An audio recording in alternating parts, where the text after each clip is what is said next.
যে ঈশ্বর আমাদেরকে মনোনীত করলো, ঈশ্বর আমাদেরকে ডাকলো, ঈশ্বর আমাদেরকে এত শক্তি দিল, তার স্বর্গরাজ্যে যাওয়ার জন্য আমাদেরকে অধিকার দিল, সাহস দিল।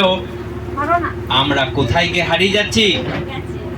আমরা কেউ প্রেমের চক্করে হারিয়ে যাচ্ছি, আমরা কেউ খাবারের চক্করে হারিয়ে যাচ্ছি, আমরা কেউ বেড়াতে গিয়ে হারিয়ে যাচ্ছি। ঈশ্বর যিনি আমাদেরকে আহ্বান করলেন, ঈশ্বর যিনি আমাদেরকে সন্তান বানালেন, ঈশ্বর যিনি আমাদের নাম ধরে ডাকলেন, এসো তোমরা আমার সঙ্গে এসো, তোমরা আমাকে বিশ্বাস করো, তোমরা স্বর্গে যাবে, আমরা তার সেই ডাককে আমরা তুচ্ছ করছি, আমরা সেই ডাককে আজকে আমরা অবহেলা করছি, আমরা সেই ডাককে আজকে আমরা গুরুত্ব দিচ্ছি না। এটাই ছিল মেন মেসেজ। সেই রিলেটেড আজকেও হবে যে দেখুন, ঈশ্বর আমাদেরকে ডাকলেন, ঈশ্বর আমাদেরকে সম্মান করলেন, ঈশ্বর আমাদেরকে সন্তান বানালেন, আমাদেরকে ভালোবাসলেন, আমাদের জন্য জীবন দিয়ে দিলেন। তাও আজকে আমরা নোকিয়ার, তাও আজকে আমরা বেপরোয়া। কেউ কেউ বলছে আমি কোনো কিছুকে পরোয়া করি না। কেন পরোয়া করবে? তোমার নরকে সাঁতার কাটার ইচ্ছা হয়েছে, তুমি কেন পরোয়া করবে? তোমার তো নরকে যাওয়ার ইচ্ছা, তোমার তো স্বর্গ ভালো লাগে না, তোমার তো সৎসঙ্গ ভালো লাগে না, তোমার কি সঙ্গ ভালো লাগে? তোমার অসৎ সঙ্গ ভালো লাগে, তুমি ভালোবাসো। সৎসঙ্গে স্বর্গবাস আর অসৎ সঙ্গে নরকবাস। আমরা তো সবাই জানি, প্রচলিত কথা, সবাই জানে এই কথা, কিন্তু আজকে আমরা সেই কথাটার নিগূঢ় তত্ত্ব কি আমরা জানি। সেই জন্য আজকে আমরা বুঝে নিয়েছি যে সৎ সঙ্গে স্বর্গবাস, অসৎ সঙ্গে নরকবাস। ঈশ্বর আমাদেরকে ডাকলেন, ঈশ্বর আমাদেরকে ভালোবাসলেন, ঈশ্বর আমাদেরকে জ্ঞান চক্ষু খুলে দিলেন, আত্মিক চোখ খুলে দিলেন, ঈশ্বর আমাদেরকে মনোনীত করলেন। আগে আমরা কি ছিলাম? আগে আমরা কেমন ছিলাম? আগে আমরা নিজের ইচ্ছা মতো জীবনযাপন করতাম, আমরা কাউকে পরোয়া করতাম না। কে আমার জন্য ভালোবাসে, কে আমার জন্য জীবন দিয়েছে, কে আমার জন্য চিন্তা করে, আমি মৃত্যুর পর কোথায় যাব, আমরা কোনো পরোয়া করি না। আমরা আমাদের মধ্যে, আমাদের চেতনাতে, আমাদের জ্ঞানে নেই যে মৃত্যুর পর আবার কোথায় যাব। যেখানে যাবে যাব, দেখা যাবে। মরি তো আগে, যদি মরি যাও তাহলে তোমার আর কাছে সুযোগ আছে ম্যা ম্যা ব্যাঁ ব্যাঁ গ্যা গ্যা এখন তো করতে পারবে, মরে গেলে তুমি আর করতে পারবে? জয় যিশু জয় যিশু এখন করতে পারবে, মরে গেলে করতে পারবে? মরে যাওয়ার পরে আসে দাদু ঠাকুমারা মরে গেল, আমাদের এই ঠাকুমা মরে গেল, এসে বলল যে বাবু প্রার্থনা করে দে, আর বলবে? সে একেবারেই চলে গেল। সে আসবে, সে দেহ ছেড়ে চলে যাওয়ার পরে ঘুরে বেড়াবে খানিক দিন, তার নাতিকে ভালোবাসে, তার নাতির কাছে আসবে, তার মেয়ের কাছে আসবে, কথা বলার চেষ্টা করবে, কিন্তু না, তার কাছে কি নাই? কি নাই তার কাছে? বডি নাই, শরীর নাই, সেই জীবটা নাই, কি করে কথা বলবে? সে এখন হাওয়ার মতো ঘুরে বেড়াচ্ছে, আমাদের এখানে আসছে, দেখছে, বলতে চাইছে, কিন্তু কিছুই বলতে পারবে না, কিছুই বলতে পারবে না, কারণ তার কাছে আর বলে। তাহলে একটা মানুষ কি করে বলে যে মরে যাওয়ার পর যা হবার হবে আমি দেখা যাবে তখন? এখন তো আমি যা খুশি করে নেই, এখন তো আমার নিজের ইচ্ছা মতো জীবনযাপন করে নেই, মরে যাওয়ার পর দেখা যাবে। মরে যাওয়ার পর কি দেখবে তুমি? বাইবেল বলছে পাতালে গিয়ে মানুষ আরাধনা করতে পারবে, পাতালে গিয়ে মানুষ জয় যিশু করতে পারবে? পাতালে চলে যাওয়ার পরে, নরকে চলে যাওয়ার পরে, আর যদি করতেও পারে সুযোগ থাকবে তার কাছে? বাইবেল বলছে আর কোনো সুযোগ নেই। মানুষ যদি একবার নরকে চলে যায়, সেখান থেকে উঠে আসার ক্ষমতা আর কারো কাছে নেই। হালেলুয়া! সবাই ফোনে শুনতে পাচ্ছেন? ঠিক আছে, কান খুলে শুনে রাখবেন, কান খুলে শুনে রাখবেন। আমাদের প্রভুর ডাক এবং আমরা যে স্বর্গের পথে চলেছি, কতগুলো জিনিস আমাদেরকে স্বর্গভ্রষ্ট করতে পারে। দেখুন, কতগুলো জিনিস আমাদেরকে স্বর্গভ্রষ্ট করতে পারে। আমরা যদি এখন চিৎকার করে জয় যিশু হালেলুয়া প্রভু তুমি আমাদের পাপ ক্ষমা করো, এখন যদি আমরা চিৎকার করে বলি প্রভু আমি যা কিছু অন্যায় করেছি, অপরাধ করেছি, আমি যা কিছু মানুষের সঙ্গে আমি মেনে নিয়েছি, আমাকে তুমি ক্ষমা করো, আমাকে তুমি দয়া করো, আমি তোমার সঙ্গে থাকতে চাই, এখন আপনি যত গলা ফাটিয়ে চিৎকার করুন, আপনার চিৎকার শোনা যাবে, আপনার চিৎকার শোনা যাবে। যত খুশি চিৎকার করুন, যখন প্রভু যীশু খ্রিস্ট শক্কের বাড়িতে ঢুকেছিল, শক্কে বলল, প্রভু আমি যা কিছু গরিবদের মেরে নিয়েছি, যা কিছু অন্যায় পূর্বক আমি টাকা আদায় করেছি, আমি সব গরিবদের বিলিয়ে দিচ্ছি। প্রভু যীশু খ্রিস্ট বলল, অবশেষে আজকে এই পরিবারে পরিত্রাণ নেবে। হালেলুয়া। কে ছিল শক্কেও? সে ছিল চরম একটা অপরাধী, চরম পাপী। সে গরিবদের টাকা মেরে নিত, কর আদায় করতো, মেরে ধরে মানুষকে আদায় করে নিত। তাকে মানুষ দেখলেই ঘৃণা করত। প্রভু যীশু খ্রিস্ট যখন সেই পাপীর সঙ্গে কথা বলছে, তখন লোকে পরচর্চা করছে, লোকে তখন বৎসা করছে, বলছে এ আবার কেমন ব্যক্তি, একটা পাপীর সঙ্গে কথা বলে, একটা পাপীর ঘরে যাবার জন্য বলে। ও তো পাপী, কিন্তু ঈশ্বর পাপীর জন্যই তো এই জগতে এসেছেন। ঈশ্বর পাপীকে পরিত্রাণ দেওয়ার জন্যই তো এসেছেন। ঈশ্বর পাপীকে স্বর্গে নিয়ে যাবার জন্যই তো এসেছেন। হালেলুয়া। সে যদি মন পরিবর্তন করে, সে যদি পাপটাকে বুঝতে পারে যে না আমি পাপ করেছি, সে যদি পাপের জন্য যদি নত হয়, সে পাপের জন্য যদি অনুতপ্ত হয়, ঈশ্বর তাকে ক্ষমা করবে। সেই জন্য যত চিৎকার করবার এখন করুন, যত চিৎকার চেঁচামেচি প্রার্থনা হই হুল্লোড় করবার এখন করে নেই। একবার এই বডি ছেড়ে চলে গেলে আর কোনো সুযোগ নাই, আর কোনো সুযোগ নাই। যে দেখুন, আমরা খাবারের জন্য অনেক সময় ঈশ্বরের বিরুদ্ধে আমরা অন্যায় করি। খাবারের জন্য আমি একটা প্রশ্ন করি, কে উত্তর দিতে পারে আমি দেখি। আমরা খাবার জন্য বেঁচে আছি না বেঁচে থাকার জন্য খাই? কে বলতে পারবে?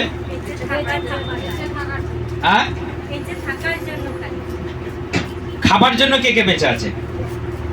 ফোনেতে যারা আছেন শুনতে পাচ্ছেন, আপনারা কি খাবার জন্য বেঁচে আছেন না বেঁচে থাকার জন্য খান? হ্যাঁ, কে কে শুধু গিলবার জন্য বেঁচে আছে? যদি একটু কড়া ভাষায় বলি, কে গিলবার জন্য বসে আছে, বেঁচে আছে? খায় খায় খায় খায় খায় খায় খায়, ওখানে হচ্ছে চোরে চোখে আসি, পাক পেরে ফেঁকে। কিছু মানুষ আছে যদি ফ্রিতে পেয়েছে বাস সাঁটিয়ে দেবে, দেখবে না সেটা কিসের, কোথা থেকে উৎস, কোথা থেকে আসছে, কে তৈরি করছে, কি তার বৃত্তান্ত দেখবে না, ফ্রিতে পেয়েছি তে মেরে দে। যদি লুচি আলুর দম হয় বলতে হবে না 1 বালতি মেরে দেবে, আর যদি খিচুড়ি হয় বলতে হবে না 4 বালতি মেরে দেবে। যেখানে সেখানে হচ্ছে তো চো মেরে দে, যেখানে সেখানে, জানার দরকার নেই কোথা থেকে আসছে খাবারটা। সেই সব মানুষ, কিছু মানুষ আছে কিছুদিন সে শুধু বেঁচে থাকে খাবার জন্য, তারপর সে বেঁচে থাকার জন্য খায়। যে শুধু খাবার জন্য বেঁচে আছে, খাই খাই খাই খাই খাই, কিন্তু এই খাই খাই খাই খাইটাই আমাদের কোথা থেকে শরীর নিয়ে যেতে পারে? ঈশ্বরের রাজ্য থেকে আমাদেরকে বঞ্চিত করতে পারে, আপনি জানেন না।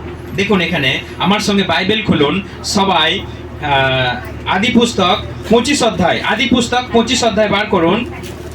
25 অধ্যায় 27 থেকে কেউ একজন পড়ো। শিশু দুটি বড় হলে এসাও হলেন নিপুণ শিকারী ও প্রান্তরবাসী, কিন্তু যাকব ছিলেন শান্তশিষ্ট।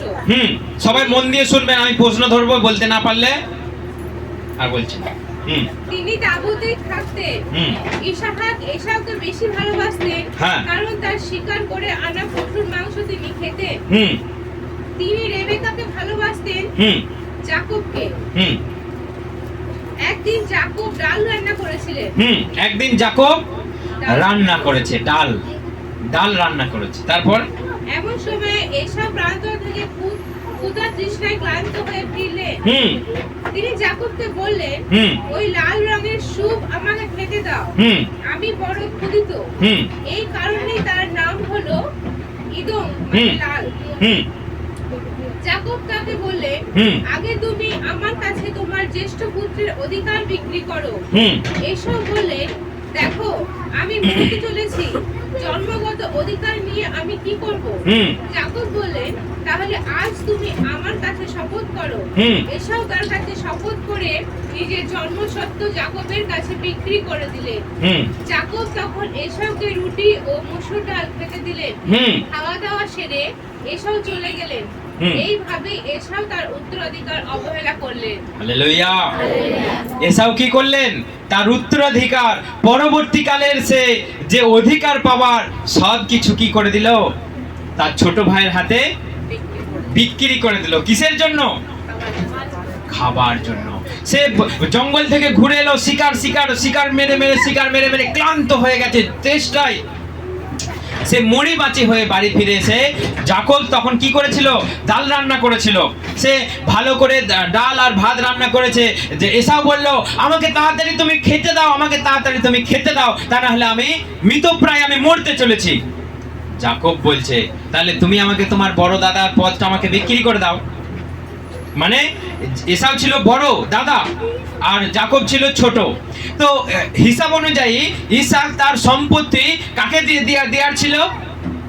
এসাওকে। যেহেতু বড় ছেলেকে তার সম্পত্তি উত্তরাধিকার সমস্ত দায় দায়িত্ব বড় ছেলে পাবে। কিন্তু সে খাবার চক্করে পড়ে যাকব তখন দেখেছে যে এই সুযোগ, তার কাছ থেকে আমি বড় দাদার পদটা আমি ছিনিয়ে নেই। তখন এসাও বলছে, তুমি তাহলে তোমার সেই পদটা আমাকে বিক্রি করে দাও, আমি তোমাকে আমার খাবার রান্নাগুলো তোমাকে আমি দিয়ে দেবো। তখন এসাও বলছে, দূর, ওইসব নিয়ে কি করব, কবে এখন কি হবে, তারপরে আমি আমার সম্পত্তি পাবো, আমি উত্তরাধিকার পাবো, কবে কোথায় কি হবে, তুমি আগে দাও তো আমি খেয়ে বাঁচি। সে বললো, ঠিক আছে নাও। শপথ করলো, ঠিক আছে নাও তুমি খাও। সে খেলো দিলো, চলে গেল। ভুলে গেল যে সে তার বড় দাদার পদটা, অধিকারটা, উত্তরাধিকারটা ছোট ভাইয়ের হাতে সমর্পণ করে দিয়ে চলে গেল। হালেলুয়া।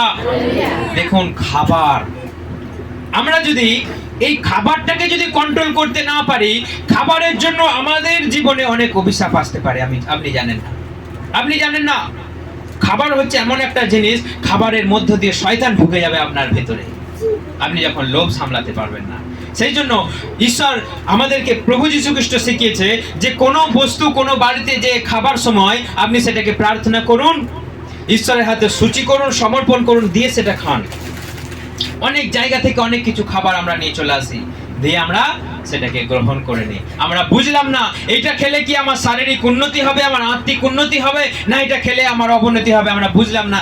দিয়ে তো জিভে জল আসছে, মেরে দিই, সুন্দর লাগছে দেখতে, কালারটাও হেভি হয়েছে, মেরে দিলাম সাঁটিয়ে। পরে যখন গন্ডগোল হচ্ছে তখন বলছে, প্রভু এটা আমার কি হলো, কোথা থেকে এই সমস্যা আসছে, কোথা থেকে আমার শরীরে রোগ শুরু হয়ে গেল, কোথা থেকে এত গন্ডগোল, আমরা তখন আর খেয়ে খুঁজে পাই না। হালেলুয়া। যখন দানিয়েলকে রাজা ব্যাবিলনে তাকে যখন কিডন্যাপ করে নিয়ে যাওয়া হলো, তখন সেখানে খাদ্য বস্তু রাখা হলো দানিয়েলের সামনে, তোমাকে এই সব খেতে হবে। কিন্তু সেখানের খাবার যখন রাজকীয় খাবার, সেই খাবারগুলোকে যখন রাজ্যের সমস্ত মানুষকে দেওয়া হয়, সেই খাবারগুলোতে সেই রাজার দেবতার সম্মুখে সমর্পণ করে এনে তারপরে সবাইকে দেওয়া হয়। দানিয়েল দেখলেন যে এই খাবার খেলে আমার আত্মা ঠিক থাকবে না, আমার আত্মা অসুচি হয়ে যাবে। সেই জন্য তিনি বললেন, রাজা আমি তোমার রাজকীয় খাদ্য খেয়ে আমি নিজেকে অসুচি করব না। দেখুন, খাদ্য খেলে কি অসুচি হয় কখনো? শরীর হয়? দানিয়েল বলছে, তোমার ওই খাবার খেয়ে আমি নিজেকে অসুচি করব না। তার মানে নিশ্চয়ই কোনো খাবার আছে নিজেকে অসুচি করা যায়, নিজেকে কলঙ্কিত করা যায়, নিজের শরীরে পাপ ঢুকে যায়, নিজের শরীরে মন্দ আত্মা ঢুকে যায় কোনো খাবারের মধ্য দিয়ে। আপনাকে বিচার করে দেখতে হবে কোন খাবারটা খেলে আপনার বিপত্তি হতে পারে। সবটাই যেই দিল আপনি মেরে দিলেন, আপনি দেখলেন না। আপনি গিয়ে খেতে বসে পড়লেন, কোথায় খাচ্ছেন? গাছতলায় বসে, আপনি দেখলেন না। কে খিচুড়ি দিয়েছে, না কে লুচি দিয়েছে, না কে ভাত দিয়েছে, আপনি বললেন পরের পেয়েছি, আগে মেরে দিই। প্রভু যীশু খ্রিস্ট 5টা রুটিতে 5000 লোককে খাইয়েছিলেন তো, এবং সেখান থেকে আরো অনেক রুটি বেঁচে গিয়েছিল।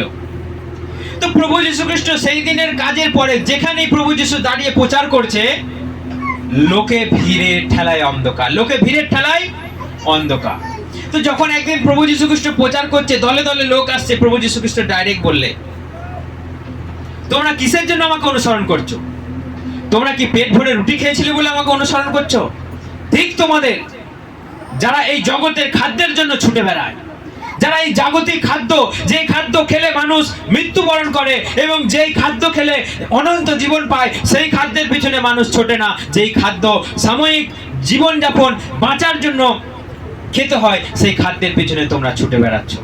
ঈশ্বর প্রভু যীশু খ্রিস্ট সেই মানুষদের ধমক দিলেন যারা রুটি খেয়ে পেট ভর্তি করে ঘুরে বেড়াচ্ছিল। তো সেই জন্য আমাদেরকে দেখতে হবে আমি কার পিছনে ছুটছি, খাবারের পিছনে না ঈশ্বরের বাক্যের পিছনে, খাবারের পিছনে না ঈশ্বর বাক্যের পিছনে। তো সেই জন্য দেখুন এসাউ বিক্রি করে দিল খাবারের লোভে তার উত্তরাধিকার। শেষে কি ঘটছে আমরা দেখব। আমার সঙ্গে 27 অধ্যায় বার করো, 27 অধ্যায় 33 থেকে।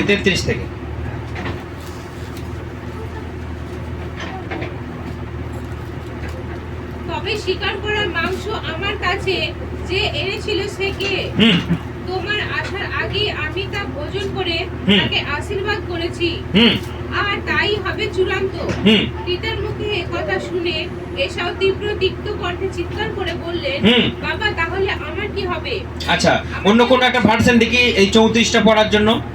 34 অন্য কোন ভার্সন। এসাও তার পিতার কাছে কথা শুনলো, সে খুব ক্ষুদ্র ও তিক্ত হয়ে উঠল। আচ্ছা, আর একটা কিছু ভাষা দেখি, ওটা ঠিক হচ্ছে না, আর একটা দেখি।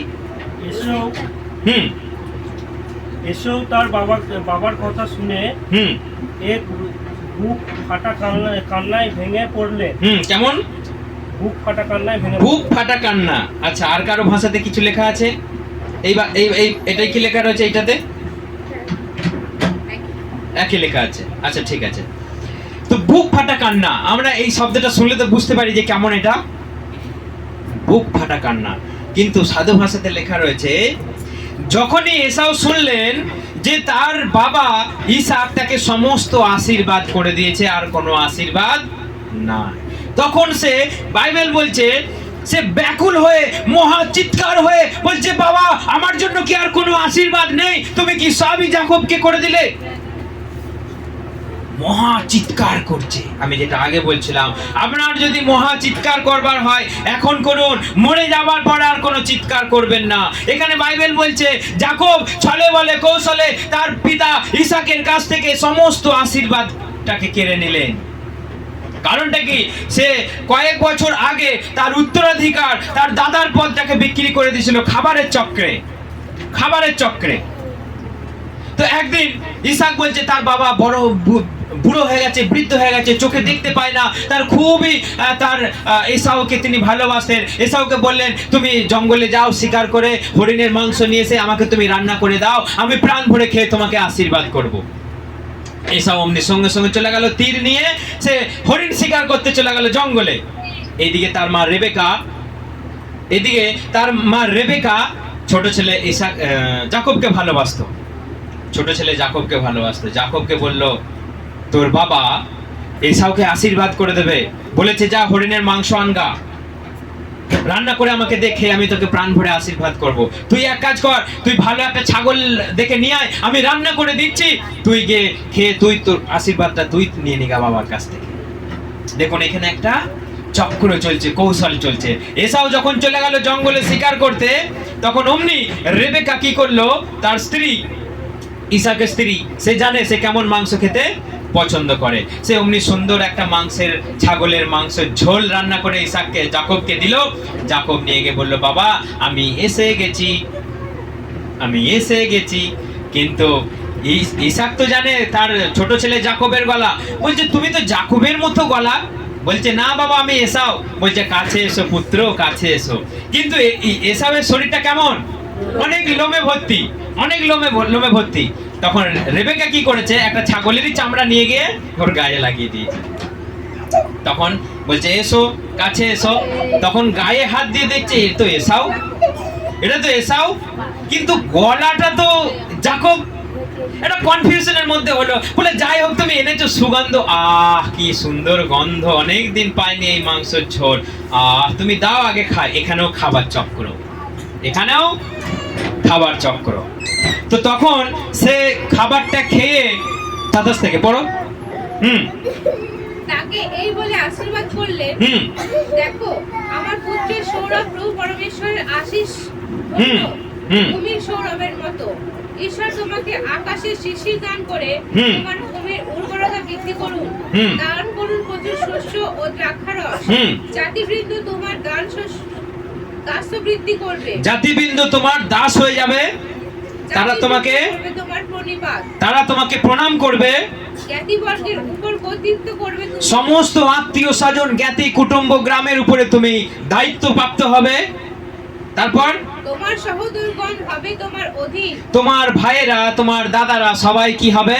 তোমার আন্ডারে হয়ে যাবে। তারপর তোমাকে যে শাপ দেবে সে হবে অভিষিক্ত, তোমাকে যে অভিশাপ দেবে সে হবে অভিশপ্ত, তোমাকে যে আশীর্বাদ দেবে সে হবে আশীর্বাদ যুক্ত। হালেলুয়া। দেখুন এই আশীর্বাদ সে গ্রহণ করে নিল। ইসাক প্রাণ ভরে খেয়ে এতটাই খুশি হলো, সে তার ছোট ছেলে যাকবকে না জেনে আশীর্বাদ করে দিল। যেই আশীর্বাদে প্রাপ্য ছিল এসাও, সেই আশীর্বাদ পেয়ে গেল যাকব। হালেলুয়া। কারণ এসাও আগেই কি করে দিয়েছিল?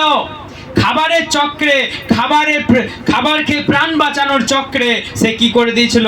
তার উত্তরাধিকার, তার বড় দাদার পদবি বিক্রি করে দিয়েছিল। সেই ঘটনা চক্রে ঘুরে ঘুরে ঘুরে ঘুরে সে যখন অবহেলা করলো, সে অবহেলিতই হয়ে গেল এবং ছোট ভাই যাকব এসে সমস্ত আশীর্বাদ করিয়ে নিল। হালেলুয়া। যখনই এটা খেয়ে আশীর্বাদ করে দিয়ে যাকব চলে গেল, অমনি এসাও বলল, বাবা আমি এসে গেছি। মাংস রান্না করে, হরিণের মাংস। এ খাইয়েছিল ছাগলের মাংস, ও এনেছে হরিণের মাংস। সুন্দর করে রান্না করে আমি এসে গেছি। তখন ইসাক একটু থতমত খেয়ে গেল। তাহলে ওকে যে এসেছিল, বাইবেল বলছে, দেখুন ওটা একটু বাইবেল পড়লে আমাদের একটু ভালো লাগবে। ওটা পড়ো, অধ্যায় 27 অধ্যায় 30 থেকে পড়ো, 30 থেকে।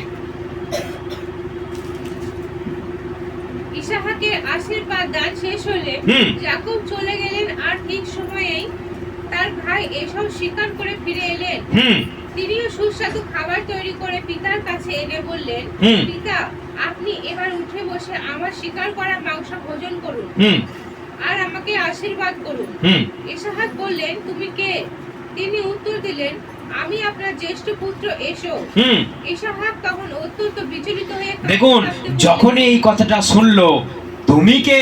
বলছে আমি তো তোমার বড় পুত্র এসাও, আমি তোমার জন্য মাংস এনেছি। তখন ইসাক কাঁপতে লাগলো, এই রে আমি তাহলে ভুল করে ফেলেছি, এই রে আমি তাহলে আমার আশীর্বাদটা, তোমার প্রাপ্য আশীর্বাদটা আমি অন্য জনাকে আমি করে দিয়েছি।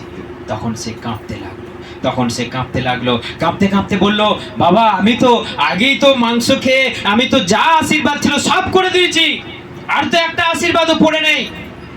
তারপরে কি লেখা আছে দেখুন, 33 পড়ো। তবে শিকার করা মাংস আমার কাছে যে এনেছিল সে কে? তোমার আসার আগে আমি তা ভোজন করে তাকে আশীর্বাদ করেছি, আর তাই হবে চূড়ান্ত। পিতার মুখে কথা শুনে এসব তীব্র কণ্ঠে চিৎকার করে বললেন, বাবা তাহলে আমার কি হবে? দেখুন তখন এসাও চিৎকার করে বলছে, বাবা তাহলে আমার কি হবে? তুমি তো সমস্ত আশীর্বাদ যদি ওকে তুমি করে দাও, তাহলে আমার জন্য কি হবে? আমি কি করব? আমার জন্য কি এতটুকু আশীর্বাদ আর পড়ে নেই? কি লেখা রয়েছে তারপর? আমাকেও আশীর্বাদ করুন। ইসাহাক বললেন, তোমার ভাই এসে ছলনা করে তোমার আশীর্বাদ হরণ করে নিয়ে গেছে। এসব বললেন, সে প্রতারক। তো সে আর কিছু আশীর্বাদ আর পড়ে নাই। ইসাক বললেন, আর কোনো আশীর্বাদ আমার কাছে নাই, যা আশীর্বাদ পাবার সেই আশীর্বাদ যুক্ত থাকবে। হালেলুয়া। সেই জন্য আজকে যদি আমরা এই ডাকটাকে আমরা যদি অবহেলা করি, আমাদের জীবনে ওই বিপত্তি আসবে। যখন আমাদেরকে এক এক করে স্বর্গদ্বার দরজায় যখন নিয়ে যাওয়া হবে, তখন যদি বলা হয় যে তোমার নামটা ছিল কিন্তু বাদ পড়ে গেছে, আপনার চিৎকারটা কেমন হবে? কেমন হবে আপনার চিৎকার? কারণ বাইবেল বলছে অনেকেই মনোনীত কিন্তু পরিত্রাণ পাবে, স্বর্গে যাবে কজনা? খুব কম জনা। আপনার নামটা সেই জীবন পুস্তকে লেখা থাকতে পারে আজকে, কিন্তু জীবন চক্রে চলতে যদি আপনি বিভিন্ন পাপের প্রলোভনে পড়ে যান, আপনার নামটা সেখান থেকে বাদ পড়ে যেতে পারে। সেই জন্য বাইবেল বলছে মৃত্যুর দিন পর্যন্ত যে কেউ বিশ্বস্ত থাকবে, টিকে থাকবে, সেই পরিত্রাণ পাবে। আজকে আপনি খুব ভালো বিশ্বাসী, আজকে আপনি প্রার্থনা করলে মানুষ সুস্থ হচ্ছে, ভূত পালিয়ে যাচ্ছে, আজকে আপনার প্রার্থনাতে উপকার হচ্ছে। কিন্তু আপনি যদি ভাবেন আমার প্রার্থনাতে উপকার হচ্ছে মানে আমি যা খুশি তাই, বাইবেল বলছে এই ধরনের অনেক মানুষ ভ্রষ্ট হবে শেষকালে। তারা আমার নামে ভূত তাড়াতে পারে, তারা আমার নামে রোগ সুস্থ করতে পারে, কিন্তু আমি তোমাকে বলবো আমি তোমাকে কখনোই জানি না, আমি তোমাকে কখনোই চিনি না, আমার কাছ থেকে তুমি বেরিয়ে যাও। তো সেই জন্য মৃত্যুর আগের দিন পর্যন্ত আমার ধার্মিকতা, আমার বিশ্বস্ততা একদম প্রভুর প্রতি ক্লিন থাকতে হবে। আজকে আমি ভালো বিশ্বাসী, আজকে আমি ভালোভাবে প্রার্থনা করতে পারি, আজকে আমার অনেক বিশ্বাস, কেউ টলাতে পারবে না, কেউ আমাকে আটকাতে পারবে না, আমি প্রভুর পথে চলবো। ঠিক আছে আজকে, কিন্তু কালকে যদি আপনার বিশ্বাস যদি দুর্বল হয়ে যায়, কালকে যদি তার প্রতি আপনার কোনো বিঘ্ন আসে, কালকে যদি কোনো সন্দেহ আসে যে প্রভুকে তো এত বিশ্বাস করেছি, তাও কেন আমার জীবনে এরকম হচ্ছে, তাও কেন হচ্ছে, তাহলে প্রভু কি নেই? প্রভু তুমি কোথায়? প্রভু তুমি কার? তুমি কি আমার জন্য নয়? যখনই আপনার কাছে এই সন্দেহ আসবে, যখনই আপনার কাছে মনে এরকম বিঘ্ন আসবে, তখনই আস্তে আস্তে আপনার কাছ থেকে পরিত্রাণ চলে যাবে। হালেলুয়া। আর শয়তান কিন্তু বসে নেই, শয়তান বসে আছে। সে কেমন? সে কি চুপচাপ আছে, ঘরে ঘুমোচ্ছে এখন? সে কি করছে? সে ছুটে বেড়াচ্ছে, গর্জন করছে সিংহের মতো। সিংহ কেমন ছুটে বেড়ায় শিকার ধরার সময়, দেখেছেন? সে যেমন গর্জন করে, সে যেমন চিৎকার করে, তার যেমন হিংস্রতা, শয়তান সেরকম আপনার পিছনে ঘুরে বেড়াচ্ছে, কাকে কখন আপনাকে গ্রাস করবে বলে। সে একটা মুহূর্ত বিশ্রাম নেয় না। যতদিন, যেদিন থেকে আপনি যীশু খ্রিস্টের নাম ধরেছেন, সেই দিন থেকে আপনার পিছনে পড়ে আছে। আপনি খুব সাবধান, খুব সাবধান। কারণ সেই এসাউকে খাবারের লোভের জন্য সে পাপে ফেলেছিল। হবাকে কিসের কারণে পাপে ফেলেছিল? সেটা তো একটা খাবার। সবাই জানেন তো গল্প, যে খাবারের জন্য মানুষ কি হয়? পাপে পড়ে যায়। আজকে যদি কেউ মরা মরেছে, সবাই দেখবেন কিছু আছে লোক মরা পুরুতে যাবার জন্য ব্যস্ত। কিসের জন্য বলেন তো? ওই চুল্লু খড়ের ছেপিটা খাবার জন্য। কেউ জাগা না জাগা আপনি যাবেন, কারণ খেয়ে তো একটু ওখানে মজা করব, শ্মশানে একটু গড়াগড়ি দেবো, কারণ অনেক দিন খাওয়া হয়নি। মানুষ আজকে মরা পুরুতে চলে যাচ্ছে মদ খাবার লোভে। আপনি একটা কথা চিন্তা করুন, একটা মানুষ মারা গেল, একটা মানুষ চলে গেল, তাকে যেই আপনি আগুনে চাপিয়ে দিলেন, আর শুরু হলো নিয়ে এইবার পার্টি হোক। আপনি শ্মশানে যাচ্ছেন মদ খাবার জন্য, যেখানে একটা মানুষের শেষকৃত্য কাজ হচ্ছে, সেখানে চলে যাচ্ছি আমরা মদ খাবার জন্য। আপনি তাকে ভালোবেসে যাচ্ছেন তার শেষকৃত্য করতে? ভালোবেসে যাচ্ছেন না। ভালোবেসে কজন যায়? তার পরিবারের লোক, পাড়া থেকে কারা যায়? কিসের জন্য যায়? মদটা খাবার জন্য। তো সেই জন্য সব কিছুর পেছনে দেখুন একটা খাবার বিষয় লুকিয়ে আছে।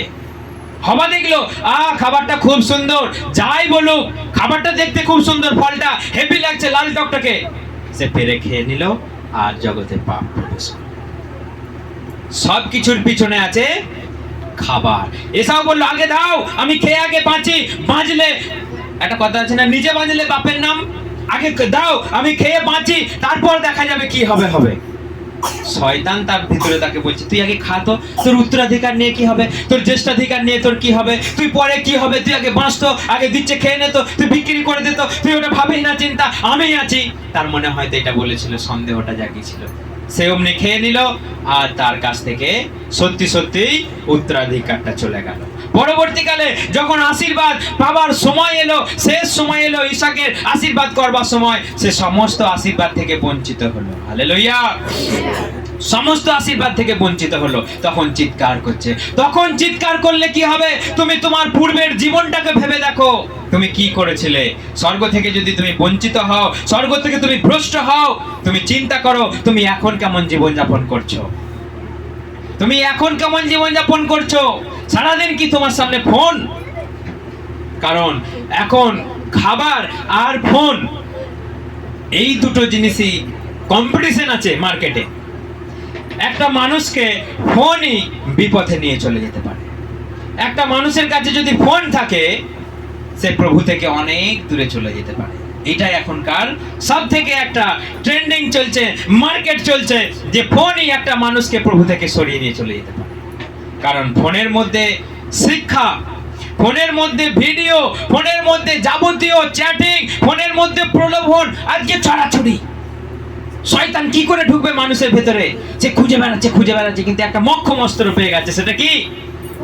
ফোন। আগে খাবার ছিল, খাবার, এখন খাবারটাকে মানুষ একটু ঠিকঠাক ভাবে কন্ট্রোল করছে, কিন্তু এমন একটা অস্ত্র পেয়ে গেছে শয়তান, ফোনের মধ্য দিয়ে আপনার গোষ্ঠীর 12টা বাজিয়ে ছেড়ে দিচ্ছে আজকে।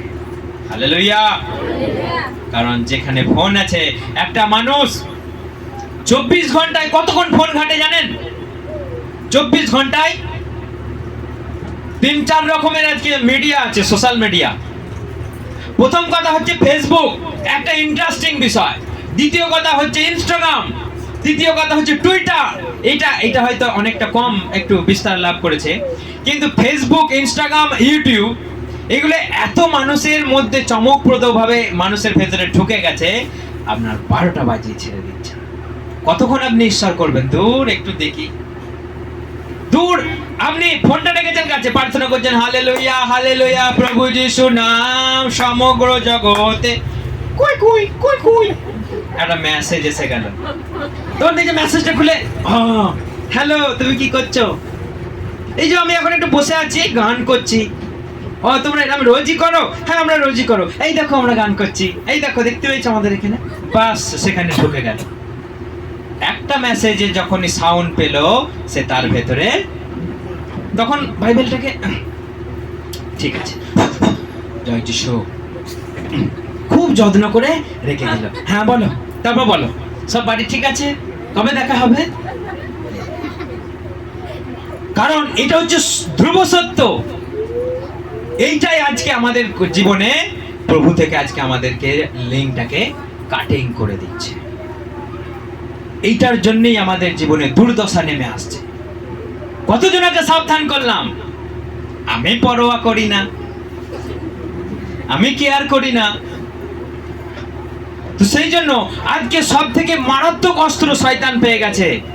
ভালো ভালো বিশ্বাসীগুলোকে আজকে মেরে দিচ্ছে, ভালো ভালো বিশ্বাসীগুলোকে আপনি চিন্তাই করতে পারবেন না। তো সেই জন্য সব থেকে খতরনাক হচ্ছে এখন ফোন। এই ফোনটাকে যদি আপনি কন্ট্রোল করতে না পারেন, আপনার 12টা বাজবে, আপনার 12টা বাজবে। এখন ফোনের জন্য আপনি চিৎকার করছেন, ফোন না দিলে আমি সুসাইড করব। কতজন বলছে বাবা মাকে ব্ল্যাকমেল করছে, ফোন না দিলে আমি মরে যাব, তুমি আমাকে ফোন না দিলে। এখন ফোনের জন্য চিৎকার করছে, তখন কোথায় গিয়ে চিৎকার করবে? কোথায় চিৎকার করবে? স্বর্গে যাবার মুহূর্তে যখন বলবে আমি তোমাকে চিনি না, গেট আউট, তখন নরকে গিয়ে বলবে প্রভু তুমি বাঁচাও, প্রভু তুমি বাঁচাও, আমাকে একটু জল দাও, আমি নরকে ছটফট করছি। তখন মহা চিৎকার। এসব যেমন বলছে আমার জন্য কি কোনো আশীর্বাদ নেই, সবই কি তুমি ছোট ভাইকে দিয়ে দিলে?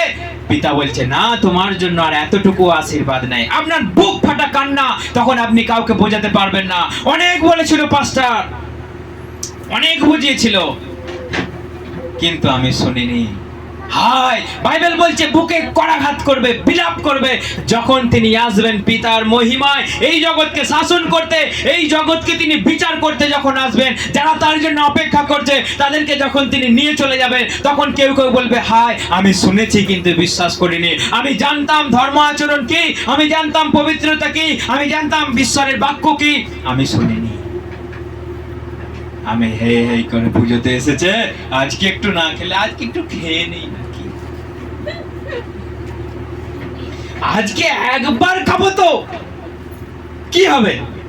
কিন্তু একটা দানার ভেতরে দিয়ে শয়তান আপনার ভেতরে ঢুকে যাবে, আপনি তো জানেন না। একবার একবার একবার একবার একবার করতে করতেই অনেকজনা বলে না, ছুঁচ হয়ে ঢুকে। আর তার মানে কথাটা দেখি, একটু একটু একটু একটু করতে করতে ছুঁচ হয়ে ঢুকে ফাল হয়ে বেরিয়ে আপনার ভেতরে একটুখানি হয়ে ঢুকবে, আপনি বুঝতেই পারবেন না, কিন্তু ফাল হয়ে বেরিয়ে আসবে আপনাকে নিয়ে। Tata, bye bye. সেই জন্য সাবধান, কারণ এই যে বর্তমান যুগটা এখন চলছে, আমরা যদি সচেতন যদি না হই, আমরা যদি এই যুগের সঙ্গে তাল মেলাতে যাই, আমরা যদি তার মনোনীতটাকে যদি আমরা ভুলে যাই, আপনার চেয়ে নির্বোধ, আপনার চেয়ে মূর্খ, আপনার চেয়ে হতভাগ্য এই জগৎ আর কেউ নাই। কারণ তিনি আপনাকে ডাকলেন কিসের জন্য? এসো আমার কাছে, আপনাকে মনোনীত করলো, আপনাকে সন্তান করলো। সব থেকে বড় কথা যে আপনি যেখানেই পড়েছিলেন, আপনি যেই নর্দমাতেই পড়েছিলেন, যেই পাপের জালেতেই পড়েছিলেন, আপনার কাছে বোঝা ছিল, আপনার কাছে দুঃখ ছিল, আপনার কাছে হতাশা ছিল, আপনাকে সব ঈশ্বর কুড়িয়ে নিয়ে এসে আপনাকে জড়ো করলো এক জায়গায়, এবং আপনার ভিতর থেকে যা কিছু পাপ ছিল, আপনার ভেতরে পাপ ছিল, যা কিছু কুড়িয়ে নিয়ে তিনি নিজের উপরে তুলে নিলেন, আপনাকে আজাদি করলেন, স্বাধীনতা দিলেন। আপনি বলছেন না, আমি যেমন আছি সেরকমই থাকবো, টাটা, তুমি আমার থেকে, তুমি তোমার চরকায় তেল দাও, আমি আমার চরকায় তেল দিই। প্রভু কাউকে জোর করবেন, আমি আগেই বলেছি আমরা স্বাধীন, আমরা স্বাধীন। তো আপনি যিশুর নাম করতেও পারেন, নাও করতে পারেন, আপনি তাকে ডাকতেও পারেন, নাও পারেন, কিন্তু কখন আপনাকে টেনে ধরবে? শেষ কালে আপনার বিচার হবে। আপনি কোথায় কি জীবন যাপন করেছেন, কার সঙ্গে কেমন আচরণ করেছেন, শেষকালে আপনাকে সব জবাব দিতে হবে, শেষকালে আপনাকে সব বিচার করা হবে। তো সেই জন্য সবাই সাবধান। হালেলুয়া! জোরে জোরে হাততালি দিন, আরো জোরে, আরো জোরে, আরো জোরে। সবাই ফোনে শুনতে পাচ্ছেন?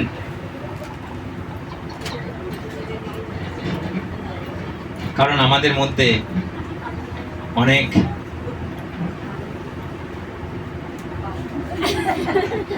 সমস্যা হচ্ছে, সেই জন্য একটু জাঁকিয়ে দেওয়ার জন্য আমি একটু হাততালি দিতে বললাম। জীবন পথে চলতে চলতে অনেক সময় আর ভালো লাগছে না, আর হবে না, আর এগোতে পারছি না, যা হবে হবে, আমি আর যাচ্ছি না।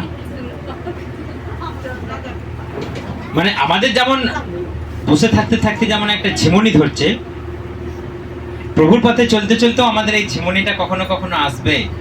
মনে হবে দূর, এত সমস্যা, এত রোগ, এত জ্বালাতন, এই এত চারিদিকে এত কিছু সমস্যা, দূর আর ভালো লাগছে না, ধর আগে যেমন ছিলাম তেমনই চলি।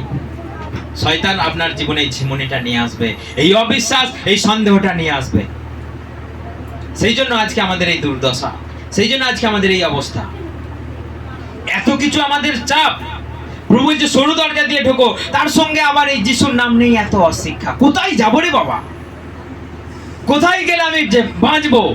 আগে তো প্রভুর পথে চলতে গেলে এত সমস্যা, কেউ বলছে বাপ রে বাপ, পারছি না, এত নিয়ম। কোথায় নিয়ম? আমাদের কিছু নিয়ম আছে? এটা খেতে নাই, এটা করতে নাই, এটা পড়তে নাই, এটা যেতে নাই, আজকে রবিবার, আজকে শনিবার, কোনো নিয়ম আছে আমাদের? সবই খাওয়া যায়, সবই করা যায়, সবই যাওয়া যায়, কিন্তু কেউ কেউ বলছে এত নিয়ম, এত নিয়ম, এত কিছু, তাহলে কি হবে, কি করে চলবে? তারপর আবার শয়তান, যেদিকেই যাচ্ছি সেদিকেই বিপদ, যেদিকেই যাচ্ছি সেদিকেই বিপদ, এত মেপে মেপে কি করে চলবো? দূর, যা হচ্ছে হোক। শয়তান আপনার মধ্যে এতটা ডিপ্রেশন, এতটা চিন্তা নিয়ে আসবে, আপনি দিশেহারা, কুলকিনারা হারিয়ে ফেলবেন। তো সেই জন্য আপনাকে প্রত্যেকটা দিন অন্তত প্রার্থনা করতে হবে, প্রত্যেকটা দিন প্রার্থনা করুন, প্রত্যেকটা দিন বাক্য পড়ুন। কেউ কেউ বলছে বাক্য পড়ার দরকার নাই। আপনি একটা ঈশ্বরের বাক্য না পড়লে কি করে আপনি শক্তি পাবেন? কি করে শক্তি পাবেন আপনি? কারণ ঈশ্বরের বাক্যই আমাদেরকে শক্তি সামর্থ্য যোগায়, ঈশ্বরের বাক্যই আমাদেরকে প্রভুর প্রতি আমাদের উৎসাহ জাগায়। তাহলে ঈশ্বরের বাক্য থেকে বঞ্চিত করলে দু চারটে কথা বললে আপনাকে সারাটা সপ্তাহ চালানো যাবে না। আবার বলছে তোমার যা খুশি তুমি তাই করতে পারো, যা বাবা, তাহলে সবটাই করে নিয়ে আমি গুটিয়ে নিয়ে আমি চলে যেতে পারবো? সেখানে বলছে তুমি যা খুশি তাই করতে পারো, মদ খাবে, খাও না, কেন খাবে না, একটু একটু খাও, হ্যাঁ ওখানে যাবে না কেন, তুমি যাও, তোমার মন চাইলে তুমি সেটাই করো, মন না চাইলে তুমি করো না, বলে তো এরকম। তাহলে ঈশ্বর বলছে তুমি আমার পথে চলো, তুমি নিখুঁত ভাবে জীবনযাপন করো, তোমার পবিত্রতা যেন তোমার কাছে থাকে। তাহলে আমি সব জায়গাতে গেলে কি পবিত্রতা বজায় থাকবে? সেই জন্য আমাদেরকে বুঝতে হবে, ঈশ্বরের বাক্যকে আমাদেরকে ধ্যান করতে হবে, যেন আমরা নিজেদের জীবনকে চিনতে পারি, আর এই সোনার চেয়েও দামি, হীরের চেয়েও দামি মতো এই জীবনকে যেন আমরা নিষ্কলঙ্ক পবিত্র করে ধরে রাখতে পারি। কেউ যেন আমাদেরকে ঠকাতে না পারে, কেউ যেন আমাদেরকে ভুলাতে না পারে। তো সেই জন্য সবাই প্রার্থনা করুন। আপনার জীবনে প্রলোভন আসবে, কিন্তু প্রার্থনা করুন যেন প্রলোভনকে আপনি জয় করতে পারেন। হালেলুয়া! ঈশ্বর সকলকে আশীর্বাদ করুক, এবং ঈশ্বর সকলকে এই বাক্য দ্বারা আশীর্বাদ করুক। এইভাবেই আপনারা জীবনযাপন করুন। ঈশ্বর আপনাদের সঙ্গে সঙ্গে থাকুন। আমেন। আসুন আমরা সবাই প্রার্থনা করি।